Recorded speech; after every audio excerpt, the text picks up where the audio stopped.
Chers amis, chers camarades, avec cette vidéo, on voulait revenir sur les 6 premiers mois de lutte contre le gouvernement Arizona. Le gouvernement de Bart de Wever, Georges-Louis Boucher et Maxime Prévost. Dès le départ, ce gouvernement a attaqué radicalement nos pensions, nos salaires et nos horaires de travail. Et pourquoi?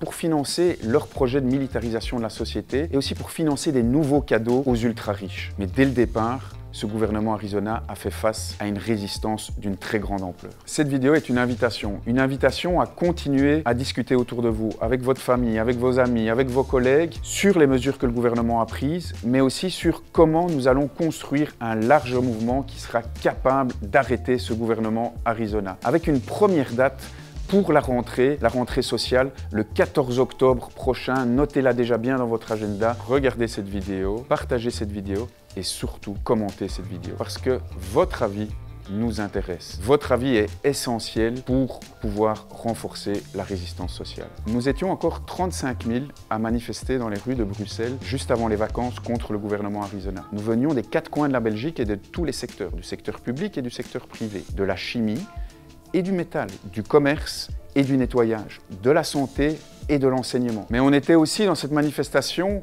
avec les jeunes, le mouvement pour la paix, le mouvement féministe, le mouvement associatif, les universités, la justice, la culture. Tous unis contre un gouvernement qui casse nos pensions pour acheter quelques avions, qui casse nos salaires pour remplir les poches de quelques actionnaires. Travailler jusqu'à 67 ans, non, c'est impossible. Les épaules, les genoux, tout ça, ça prend un coup. Ils sont sur une autre planète, ils ne se rendent pas compte que la vie, elle est de plus en plus chère. On veut tous des pensions de ministres. On veut tous des pensions de ministres. Rarement un gouvernement n'avait connu autant de mobilisation en si peu de temps. Voyez plutôt. Nous avons commencé le 13 janvier avec 35 000 personnes dans les rues de Bruxelles. Le 13 février, avec 100 000 personnes cette fois dans les rues de Bruxelles. Le 31 mars, avec la plus grande grève générale que nous avons connue ces dernières années. Le 29 avril, avec des actions dans toutes les grandes villes du pays. Le 22 mai, c'est le non-marchand qui s'est mobilisé massivement. Et finalement, le 25 juin, où nous étions à nouveau 35 000 dans les rues de Bruxelles. Sans compter aussi les actions et les grèves qu'il y a eu dans le transport, dans le chemin de fer et dans les aéroports. Et sans oublier non plus la mobilisation massive qu'il y a eu contre la complicité du gouvernement face au génocide en Palestine. Nous étions encore 100 000 personnes dans les rues de Bruxelles le 15 juin dernier. En moins de 6 mois, ce gouvernement a dû faire face à 10 grosses mobilisations nationales. C'est inédit. Et cela montre une chose, c'est que ce gouvernement, c'est le gouvernement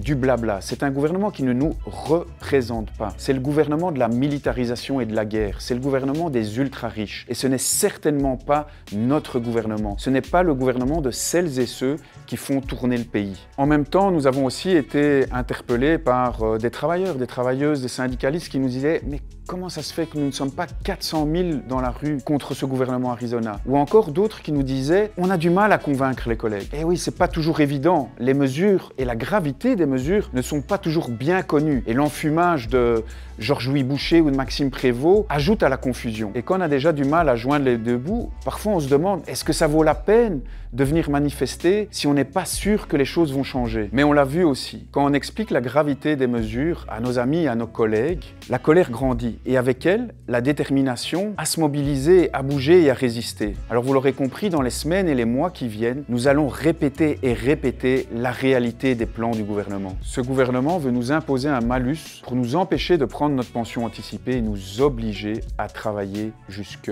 67 ans. Ce gouvernement veut casser nos primes de nuit, nos primes de week-end. Il veut bloquer nos salaires tout en nous promettant 500 € dont on ne verra probablement jamais le jour. Ce gouvernement casse nos pensions pour pouvoir financer l'achat de F-35 américains. Ce gouvernement propage la peur et préfère participer à l'escalade militaire plutôt que de pratiquer une politique de diplomatie, de paix et de négociation. Les milliards que le gouvernement veut dépenser pour les armes, c'est non seulement une déclaration de guerre à notre sécurité sociale et à nos pensions, mais aussi la participation à une logique d'escalade militaire qui augmente les risques de guerre. Cette vérité-là, on va devoir la répéter et la répéter encore et encore dans les semaines et les mois qui viennent. Ensuite, on est plus fort qu'on ne le pense. On fait peur à ce gouvernement. Il n'est pas à l'aise. La plupart des projets de loi n'ont pas encore été votés d'ailleurs. Il a reculé sur la réintroduction du jour de carence ou la suppression des 3 jours de maladie sans certificat. Il espère que ça se calme et veut profiter de nos vacances pour préparer ses plans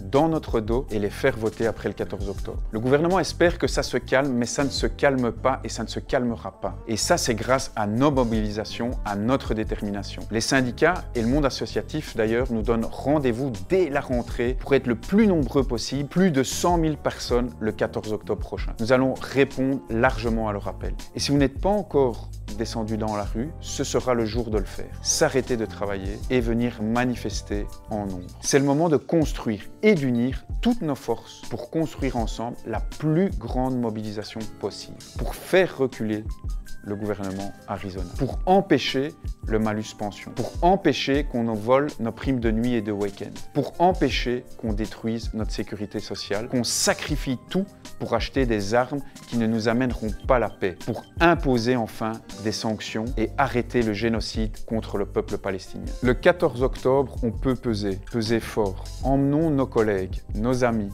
nos familles, jeunes et moins jeunes, de Flandre, de Bruxelles, de Wallonie, tous secteurs confondus, public et privé. Le 14 octobre, ensemble, on peut écrire l'histoire sociale du pays. Et d'ici là, pour celles et ceux qui en ont, on vous souhaite de bonnes vacances bien méritées.